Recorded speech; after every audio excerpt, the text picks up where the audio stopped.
Hello बच्चों, कैसे हो सभी स्टूडेंट्स। आज हम कर रहे हैं मोशन चैप्टर का लास्ट ही पार्ट है न्यूमेरिकल्स। जो न्यूमेरिकल्स एनसीईआरटी की न्यू बुक्स आई हुई हैं हमारी, उनमें दिए हुए हैं 15-16 न्यूमेरिकल्स हैं। तो वो न्यूमेरिकल्स अब हम फिनिश करेंगे। मींस इस चैप्टर का बिल्कुल एंड पार्ट चल रहा है हमारा। नियरली शायद से 7 लेक्चर हमारे हो चुके हैं, ये 8वां लेक्चर है। मैक्सिमम 2 लेक्चर्स में हमारा ये चैप्टर बिल्कुल एंड हो जाएगा। ठीक है, तो ये चैप्टर फिनिश होने वाला है हमारा मोशन चैप्टर। आज हम स्टार्ट कर रहे हैं न्यूमेरिकल्स, एनसीईआरटी की बुक जो कि नई आई हुई है। तो बुक से इस क्वेश्चन उठा लेते हैं हम अपने। ठीक है, पहला क्वेश्चन है, my father went to a shop from home which is located at a distance of 250 meter on a straight road. On reaching there he discovered that he forgot to carry a cloth bag. मतलब मेरे father हैं, वो जो है, पहला question ले रहे हैं। बुक हमारी एनसीईआरटी की न्यू बुक्स हैं, उन्हीं से है एनसीईआरटी की न्यू बुक्स, है ना। इस साल सिलेबस चेंज हुआ है तो वहीं से हम ले रहे हैं क्वेश्चन।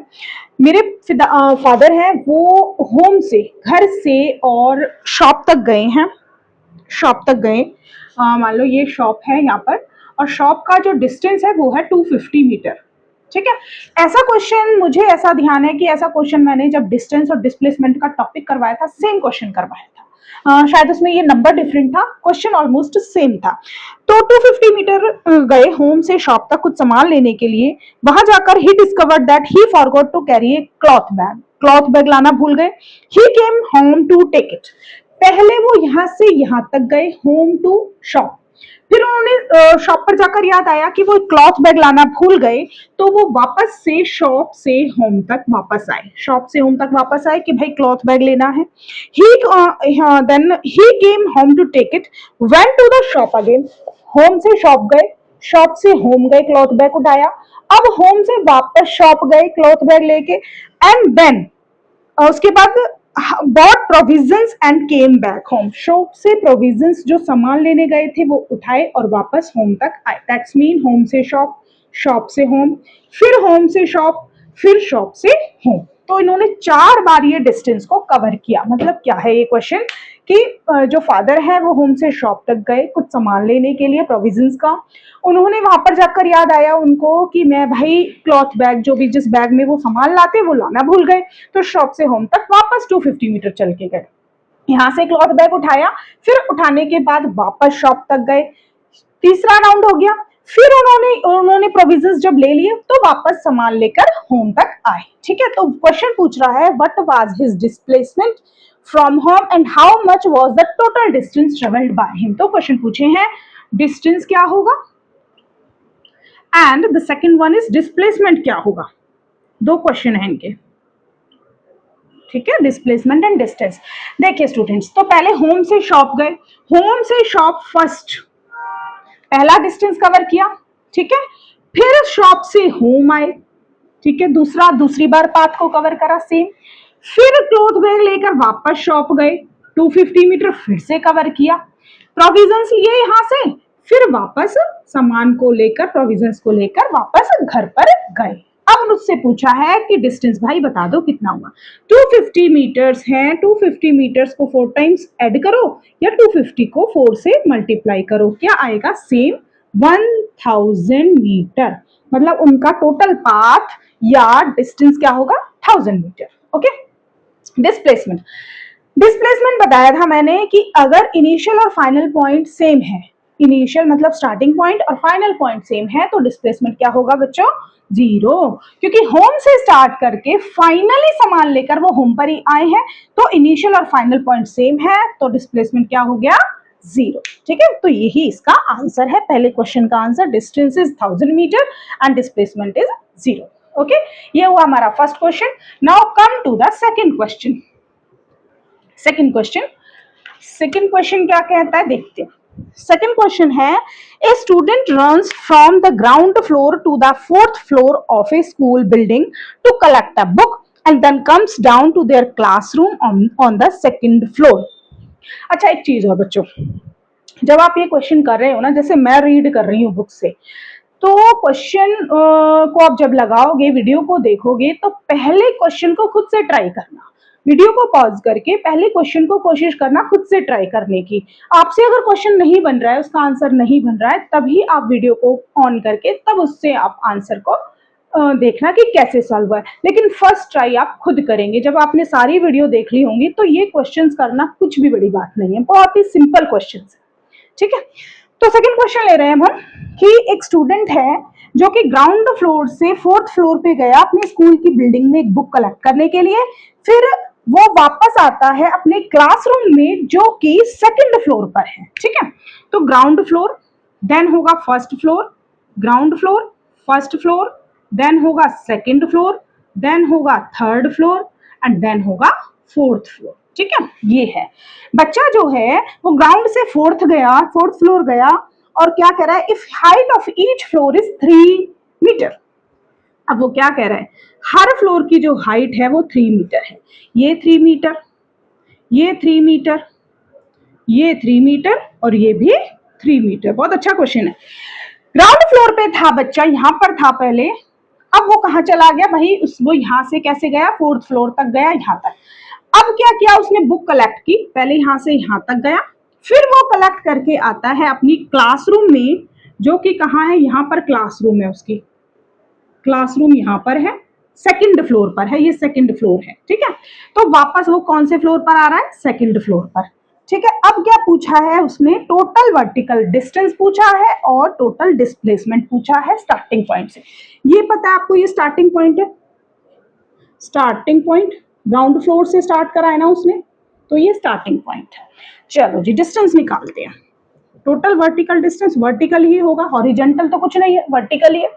देखिए यहां से यहां गया, फिर यहां आया, देखिए जरा, ये जो यहां से यहां तक गया, ऊपर तक, सबसे ऊपर फोर्थ फ्लोर तक गया, फिर वापस जब सेकंड फ्लोर तक आया, पहले फोर्थ फ्लोर तक जाने में कितना डिस्टेंस कवर किया, 3 + 3 + 3 + 3।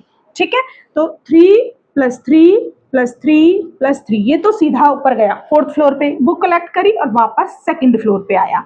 सेकंड फ्लोर पे आने में उसने थर्ड फ्लोर को कवर किया यहां तक, फिर सेकंड पे आया, तो इसका मतलब 3 ये कवर किया, 3 ये कवर किया। ठीक है, डिस्टेंस क्या होता है बच्चों, टोटल पाथ होता है। क्या होता है, टोटल पाथ। कितनी बार हो गया, 1 2 3 4 5 6। ठीक है, तो इसको हम कह सकते हैं 3 × 6 18 मीटर उसने वर्टिकल डिस्टेंस को कवर किया। तो ये हो गई डिस्टेंस। अब आती है डिस्प्लेसमेंट की बारी।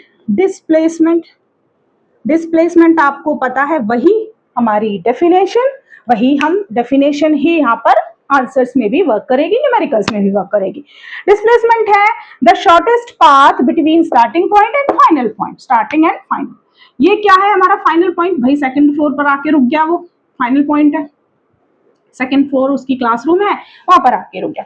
तो स्टार्टिंग और फाइनल के बीच का जो गैप है, स्टार्टिंग और फाइनल के बीच का जो गैप है वो कितना है, देखिए जरा, ये 3 और ये 3 है ना, स्टार्टिंग और फाइनल के बीच का गैप कितना है, 6 मीटर। तो डिस्प्लेसमेंट क्या होगी बच्चों, 6 मीटर। अब यहां से क्वेश्चन है आपके लिए कि डिस्प्लेसमेंट की डायरेक्शन बताओ। ये क्वेश्चन आपकी बुक में नहीं है, मैं आपसे पूछ रही हूं कि डायरेक्शन भी बताओ डिस्प्लेसमेंट की, डायरेक्शन ऑफ डिस्प्लेसमेंट। ये बुक में नहीं है, मैं आपसे पूछ रही हूँ कि डिस्प्लेसमेंट की डायरेक्शन। बहुत ही इंपॉर्टेंट पॉइंट है, बच्चे ये स्किप कर देते हैं और ये छोटे छोटे पॉइंट पेपर में कहीं कहीं आ जाते हैं और वहां बच्चे अटक जाते हैं। बच्चों डिस्प्लेसमेंट की जो डायरेक्शन होती है वो होती है इनिशियल पॉइंट से फाइनल पॉइंट की तरफ, from initial to final, from starting to final.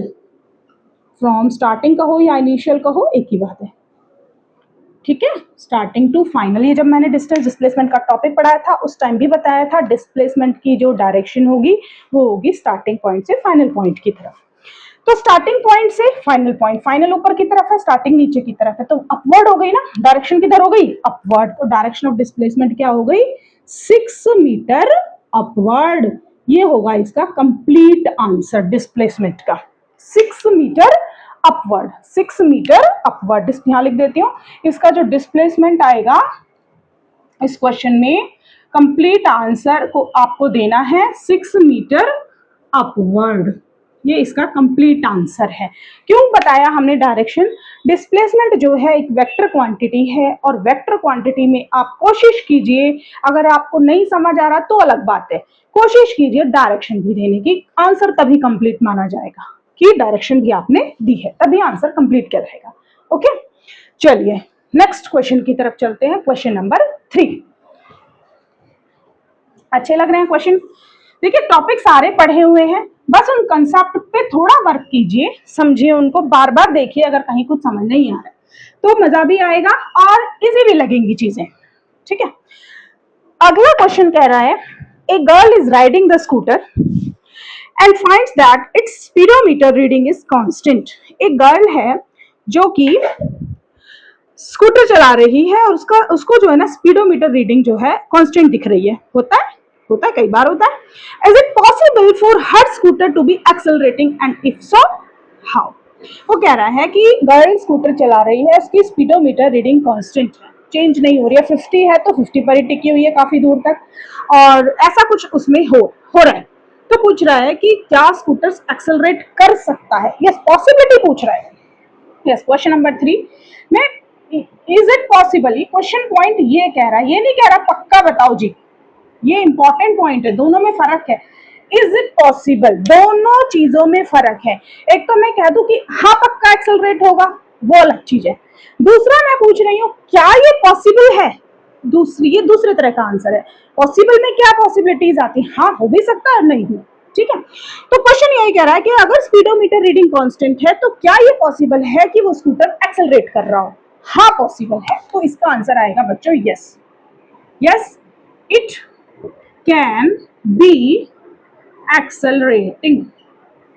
अब जिन्होंने एक्सेलरेशन को ढंग से पढ़ा है ना, एक्सेलरेशन को ढंग से पढ़ा है, वो इसका आंसर बता सकते हैं, क्यों कह सकते हैं कि ये पॉसिबल है। देखिए एक्सेलरेटिंग मतलब एक्सेलरेशन, एक्सेलरेशन कब आता है? जब वेलोसिटी चेंज हो रही हो, वेलोसिटी चेंजेस, और वेलोसिटी चेंजेस मतलब क्या? या तो स्पीड चेंज हो रही होगी, या डायरेक्शन चेंज हो रही होगी, या दोनों ही चेंज हो रही होंगी, है ना। भाई एक्सेलरेट कब करती है बॉडी? जब वेलोसिटी चेंज हो रही हो। और वेलोसिटी चेंज का मतलब क्या? 3 बातें, या तो स्पीड चेंज हो रही हो तब वेलोसिटी चेंज हो जाती है, या डायरेक्शन चेंज हो रही हो तब भी वेलोसिटी चेंज हो जाती है, या तीसरी बात स्पीड और डायरेक्शन दोनों चेंज हो रही है तब भी वेलोसिटी चेंज हो जाती है। अब यहाँ पर देखिए एज पर क्वेश्चन उन्होंने कहा स्पीड जो है स्पीडोमीटर पे जो वो क्या आ रही है वो कांस्टेंट आ रही है, तो ये तो है कांस्टेंट, फिक्स है। तो चेंज क्या होगी? डायरेक्शन। पॉसिबिलिटी कौन देगा? डायरेक्शन ही पॉसिबिलिटी देगी। कैसे? मान लो बेशक से वो 50 मीटर पर सेकंड की स्पीड से चल रही है, स्कूटी से, स्कूटर है उसके पास, स्कूटी नहीं है स्कूटर है, तो 50 की स्पीड से चल रही है, लेकिन हो सकता है कोई रास्ता कर्व आ जाए, हो सकता है कोई ट्रैक सर्कुलर आ जाए, तो डायरेक्शन कैन बी चेंजेस, और डायरेक्शन चेंज अगर है तो वेलोसिटी चेंज हो जाएगी, और वेलोसिटी चेंज अगर है तो डेफिनेटली क्या होगा? स्कूटर एक्सेलरेट करेगा। तो पॉसिबिलिटी को देने वाला कौन है यहाँ पर? डायरेक्शन। कि यस, तो आप आंसर में क्या लिखेंगे? Yes, it can be possible for the scooter to be accelerating because it is possible that direction can be changing, या direction can be changed due to the change in the curved path, or it can be the circular track। तो इस तरह से आप अपना answer बना सकते हैं। पॉइंट क्या देंगे? सिर्फ डायरेक्शन का पॉइंट देंगे, स्पीड क्योंकि उसने खुद ही बोल दिया कि कांस्टेंट है, तो डायरेक्शन को चेंज दिखा दें और अपना आंसर यहाँ से कह सकते हैं हाँ वो एक्सेलरेट कर रही है, yes it is accelerating, possibilities is there. Okay, चलो आगे चलते हैं। नेक्स्ट क्वेश्चन, हाँ जी, 4th क्वेश्चन आ रहा है। A car starts from rest and its velocity reaches 24 meter per second in 6 seconds. Find the average acceleration and the distance traveled in these 6 seconds. वो कह रहा है एक कार है, कार कैसे बनाऊं? ठीक है, अब मुझे तो कार बनानी नहीं आती, चलो बना दिया। वो कह रहा है कार स्टार्ट्स फ्रॉम रेस्ट से स्टार्ट, मान लो ये रेस्ट स्टार्टिंग पॉइंट है और रेस्ट से स्टार्ट कर रही है, तो वेलोसिटी क्या हो गई? 0, और इसकी वेलोसिटी धीरे धीरे जहां पर नोट करी हमने वहां पर वेलोसिटी हो गई है 24 मीटर पर सेकंड। कितने टाइम में? टाइम है भाई 6 सेकंड्स का। 6 सेकंड में वेलोसिटी कितनी हो गई? स्टार्टिंग में 0 थी, धीरे धीरे धीरे धीरे चेंज हो के कितनी पहुंच गई? 24 मीटर पर सेकंड हो गई। वो कह रहा है एवरेज एक्सेलरेशन निकालो and the distance travelled in these 6 second. तो एवरेज एक्सेलरेशन मतलब क्या? एक्सेलरेशन पूछा है और डिस्टेंस ट्रेवल्ड पूछा है। डिस्टेंस ट्रेवल्ड मीन्स एस, ये पूछा है। अच्छा, अब देखिए जरा, पहले तो यहाँ पर ये चीज नोट कीजिए कि जो निकालना है वो लिख लिया, जो दिया है वो लिख लो। यू कितना है? 0। वी कितना है? 24 मीटर पर सेकेंड, ठीक है। और टाइम कितना दे दिया उसने? 6 सेकेंड्स का टाइम इतना दिया है उसने। ये दो चीजें पूछी हैं। अब आप ध्यान से देखिए, यहाँ पर हम कैसे फॉर्मूला, कौन सा फॉर्मूला लगाएंगे? बच्चे ये क्वेश्चन जनरली पूछते हैं। 11th में फिर भी बच्चे समझ जाते हैं, बट 9th में जनरली बच्चों के पास ये क्वेश्चंस होते हैं, कंफ्यूजन होती है। तो ध्यान से देखिए चीजें। देखिए, एक इंपॉर्टेंट पॉइंट, मैंने यूनिफॉर्मली एक्सेलरेटेड मोशन में इक्वेशंस ऑफ मोशन पढ़ाई थी कि इक्वेशंस ऑफ मोशन का सेपरेट वीडियो बनाया हुआ है कि उनका यूज हम कब करते हैं। वो एक बार फिर से छोटा सा रिमाइंडर ले लेते हैं। इक्वेशंस ऑफ मोशन तब यूज करते हैं हम जब वेलोसिटी चेंज हो रही हो लगातार, ठीक है। तो वहां पर कौन सा मोशन हो जाता है? Uniform accelerated motion. और हम इक्वेशंस ऑफ मोशन का इस्तेमाल करते हैं जब वेलोसिटी चेंज हो रही हो। अब यहाँ पर देखिए, वेलोसिटी चेंज हो रही है लगातार, 0 से 24 पहुंच गई। ये एक ही बार में नहीं पहुंची है, 0 से 24 एक ही साथ नहीं पहुंच गई है, वो धीरे धीरे चेंज हो रही है, ठीक है। जब यही कंडीशन आपको कहीं भी किसी भी क्वेश्चन में दिखे कि वेलोसिटी, हाँ भाई वेलोसिटी ऐसे से चेंज हो रही होगी, तो कुछ नहीं सोचना, सीधा दिमाग जाना चाहिए इक्वेशंस ऑफ मोशन पे। कौन सा? Equations of motion. पहला पॉइंट कि कब हमने लगानी है इक्वेशंस ऑफ मोशन? जब वेलोसिटी लगातार चेंज हो रही है, ठीक है। तो अब हमारे पास इक्वेशंस ऑफ मोशन कौन कौन सी है वो भी देख लेते हैं। v equals to u plus a t and the second one s equals to u t plus half a t square and third one is v square minus u square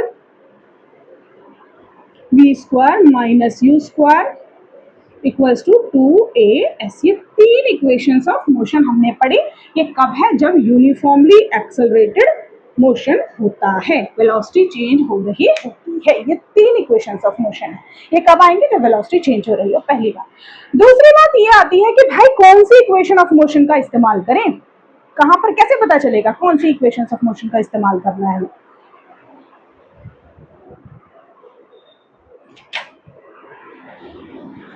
तो बच्चों, इसमें कौन सी इक्वेशन ऑफ मोशन का इस्तेमाल करना है, ये हमें क्वेश्चन को देख के समझ में आ जाएगा। देखिए कैसे।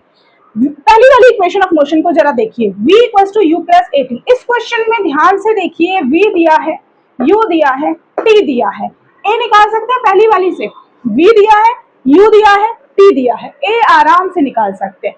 क्योंकि जब भी हमारे पास कोई इक्वेशन ऑफ मोशन है उसमें बाकी सारी चीजें जरूर मिल जाएंगी, कोई एक चीज होगी जो निकालनी होगी, उससे पता चल जाएगा कि हाँ भाई ये वाली इक्वेशन ऑफ मोशन इस्तेमाल करनी है। तो लगा दें इसको, v equals to u plus a t को लगाओ भाई। v कितना है? 24, u कितना है? 0, a का पता नहीं, t कितना है? 6, ठीक है। 24 बराबर 6a, तो 24/6 इक्वल्स टू a, तो कितना आ गया? 4 मीटर पर सेकेंड स्क्वायर। ये आ गया आपका a। कि कितना एक्सेलरेशन है उसका? एवरेज एक्सेलरेशन 4 मीटर पर सेकेंड स्क्वायर, ठीक है। अब बात आती है भाई क्या और चाहिए? डिस्टेंस और चाहिए। डिस्टेंस में देखो, डिस्टेंस में आप ये वाली इक्वेशन भी लगा सकते हो और ये वाली। कैसे? देखिए, इस वाली इक्वेशन से देखिए, डिस्टेंस पूछा है, u दिया हुआ है क्वेश्चन में 0, t दिया हुआ है 6, हाफ a की वैल्यू हमने निकाल ली 4 और t हमें दिया हुआ है ना। तो आराम से दूसरी इक्वेशन लगा सकते हैं, s चाहिए क्योंकि, तीसरी भी लगा सकते हैं। देखिए कैसे, v भी दिया है, u भी दिया है, a हमने निकाल लिया, s आराम से निकाल लेंगे। कहने का मतलब एक ही वेरिएबल बचेगा, बाकी सब हमारे पास होते हैं, तो फाइंड आउट आराम से हो जाता है कि कौन सी इक्वेशन ऑफ मोशन लगेगी, ठीक है। तो लगा, इसमें सेकंड वाली ही लगा देते हैं, s equals to u t plus half a t square. लगाइए, u कितना दिया हुआ है? 0 इंटू टी, कुछ भी हो फर्क नहीं पड़ता, 0 ही हो जाएगा। हाफ ऑफ a कितना मिला है हमें? 4, और t कितना है? 6 का स्क्वायर मतलब 6 इंटू 6, ये तो 0 ही हो गया। सॉल्व करो इसको, ये हो गया प्लस में 12, 72। तो s इक्वल्स टू 72 मीटर। ये आपका आंसर आ गया डिस्टेंस कि इतना डिस्टेंस उसने कवर किया होगा जब वेलोसिटी रेस्ट पोजीशन से मतलब 0 से 24 हुई है। और कितने सेकंड में, 6 सेकंड में उसने कितना मीटर डिस्टेंस कवर किया?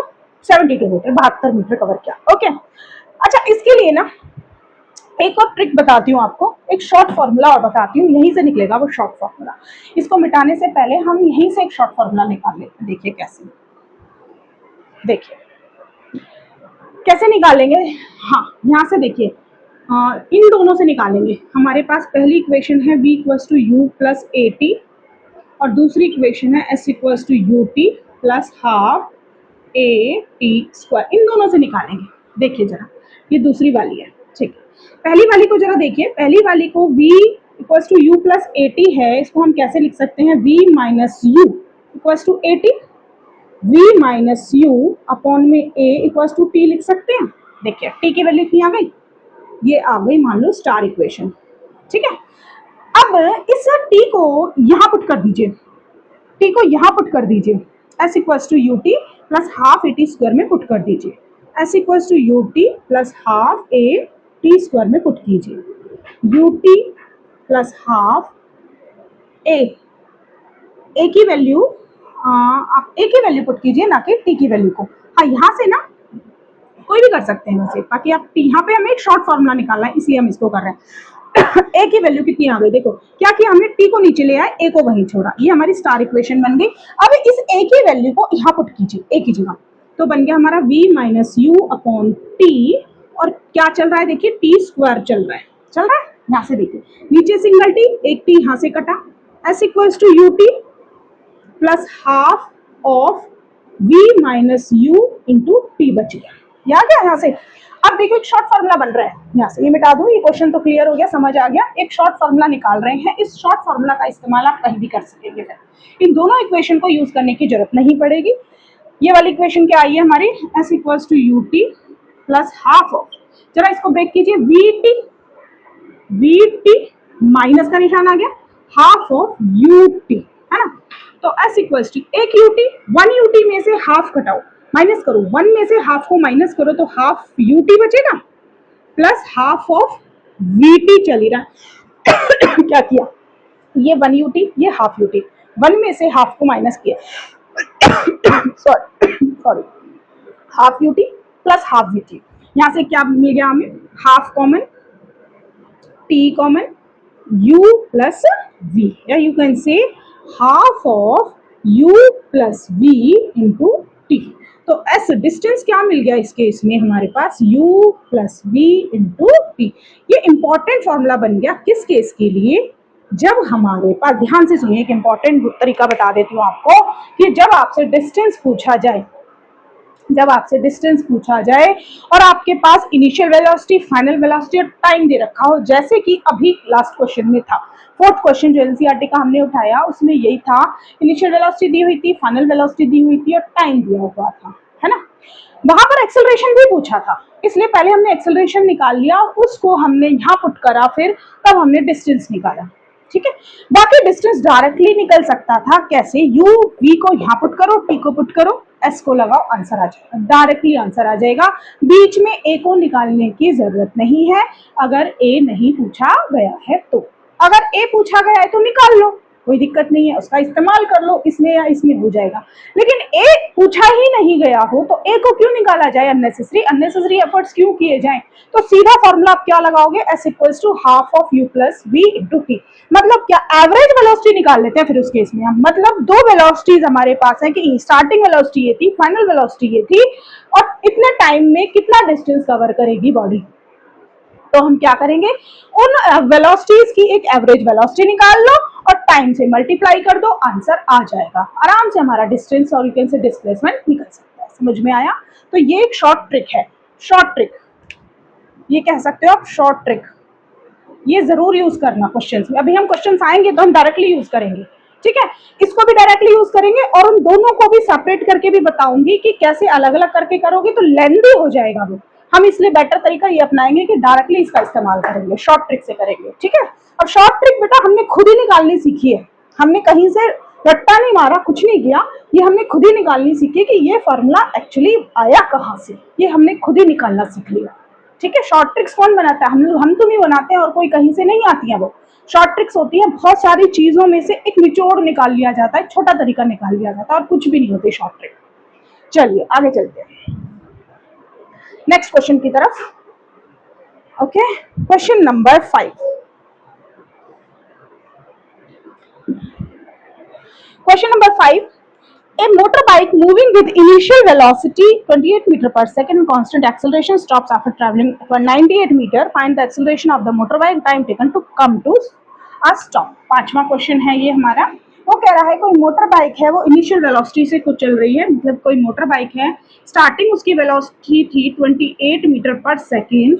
अच्छा, कांस्टेंट एक्सेलरेशन है, एक्सेलरेशन कांस्टेंट है, मतलब वेलोसिटी इक्वल अमाउंट से चेंज हो रही है, वेलोसिटी इक्वल अमाउंट से चेंज हो रही है। ठीक है, स्टॉप्स आफ्टर ट्रैवलिंग 98 मीटर। कितना कवर किया उसने? 98 मीटर कवर करने के बाद स्टॉप हो गई। स्टॉप होने का मतलब क्या है? वेलोसिटी क्या हो गई? फाइनली 0। ये वेक्टर है, पता है ना, वेक्टर है ये, इसलिए वेक्टर चढ़ा दिया इनके ऊपर। Acceleration of motor bike chain, time taken to a stop. वो कह रहा है भाई एक्सेलरेशन निकाल दो और टाइम कितना लगा इस डिस्टेंस को कवर करने में वो बताओ।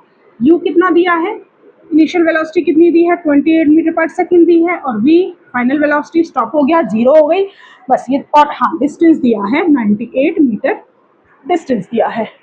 एक्सेलरेशन पूछा है, टाइम पूछा है, निकाले। देखिए पहला फॉर्मूला अप्लाई आराम से कर सकते हैं। v दिया है, u दिया है, अच्छा s दिया है, तो a तो है नहीं, t भी नहीं है, तो हम कैसे करें? अच्छा, इस फॉर्मूले से देखो, थर्ड फॉर्मूले में v भी लग जाएगा, u भी लग जाएगा, s भी लग जाएगा, a आ जाएगा। तो तीनों फॉर्मूले का ना हमें सोचना होगा कि तीनों में से अप्लाई कौन सा होना है। वो क्वेश्चन को देख के आराम से समझ में आ जाएगा। 2-4 क्वेश्चन आप अच्छे से प्रैक्टिस कर लोगे, इन तीनों को अपने सामने रखना और फिर सोचना अच्छा इसमें ये वाला फॉर्मूला अप्लाई हो सकता है, क्योंकि एक ही वेरिएबल बचेगा जो निकालना होगा, बाकी आपको वहां दिख रहे होंगे, इसलिए। ठीक है, लगाए v square minus you square 2as लगा दो। v कितना है? 0। u कितना है? 28 का स्क्वायर। 2a कितना है? नहीं है। s कितना है हमारा? हाँ 98। ठीक है, तो माइनस, अच्छा ये माइनस का कंफ्यूजन मत होना, माइनस का कंफ्यूजन होने की जरूरत नहीं है, वो मैं बताऊंगी कैसे हम इसको समझेंगे। 98a सॉल्व करो इसको, कितना आएगा? 14 7 जा 98, हाँ 7 7 4। तो देखिए ए आ रहा है हमारा -4 मीटर पर सेकंड स्क्वायर। माइनस आ रहा है, माइनस माइनस माइनस का मतलब क्या? क्वेश्चन से ही क्लियर हो रहा है। वेलोसिटी पहले कुछ थी, धीरे धीरे धीरे धीरे वेलोसिटी कम हो गई, स्टॉप हो गई, इसका मतलब बॉडी डी एक्सेलरेट हो रही है। डी एक्सेलरेट का मतलब क्या है? वेलोसिटी कम हो रही है, और वेलोसिटी जब कम हो रही होती है तो एक्सेलरेशन माइनस में आता है। ये टॉपिक भी मैंने पढ़ाया था एक्सेलरेशन के टॉपिक में, कि एक्सेलरेशन को माइनस में हम लेते हैं, या you can say acceleration minus में तब आ रहा होता है जब वेलोसिटी कम हो रही हो, है ना। इसको एक्सेलरेशन इक्वल टू -4 मीटर पर सेकंड स्क्वायर कहेंगे, या आप इसको दूसरा वर्ड कह सकते हो रिटार्डेशन या डी एक्सेलरेशन। अगर आप रिटार्डेशन या डी एक्सेलरेशन वर्ड यूज करोगे तो +4 लगाओगे, अगर आप एक्सेलरेशन वर्ड यूज करोगे तो -4 लगाओगे, ये वर्ड याद। ठीक है, ये मतलब ध्यान रखना है इसका। ओके, ए निकल गया। अब ए का इस्तेमाल आप कहीं भी कर लो, पहली वाली इक्वेशन में डाल दो, v है, u है, a है, t निकाल लेते हैं। v कितना है? v आपका कितना है? चलो फॉर्मूला क्या है? u plus at। v कितना है? 0। u कितना है हमारा? 28 का निशान है, प्लस a कितना निकला? अच्छा -4, है ना, और t है हमारा। ठीक है, अब कितना हुआ? 28 -40 है तो 4t इधर ले आए, माइनस इधर आके प्लस बन गया 28, तो t इक्वल्स टू 28/4, तो 7, तो t equals to 7 seconds. Time मिल गया कितना? 7 सेकेंड्स। इसका मतलब इस वेलोसिटी को 0 होने में कितना टाइम लगा? 7 सेकेंड। और ये कितने एक्सेलरेशन से एक्सेलरेट कर रही है, चल रही है? 4 मीटर पर सेकेंड से। माइनस क्यों आया? क्योंकि बॉडी की वेलोसिटी कम हो रही है, इसलिए माइनस आया। ओके, चलिए आगे चलते हैं। क्वेश्चन नंबर 6 की तरफ। क्वेश्चन नंबर 6 अच्छा लग रहा है क्वेश्चंस को, न्यूमेरिकल्स भी आपके हो जाएंगे सारे, पूरा चैप्टर कवर हो जाएगा। ठीक है, क्वेश्चन नंबर 6। क्वेश्चन नंबर 6 क्या कहता है, बड़ा अच्छा सा क्वेश्चन है ग्राफ का। हाँ, शोज ए कोई डायग्राम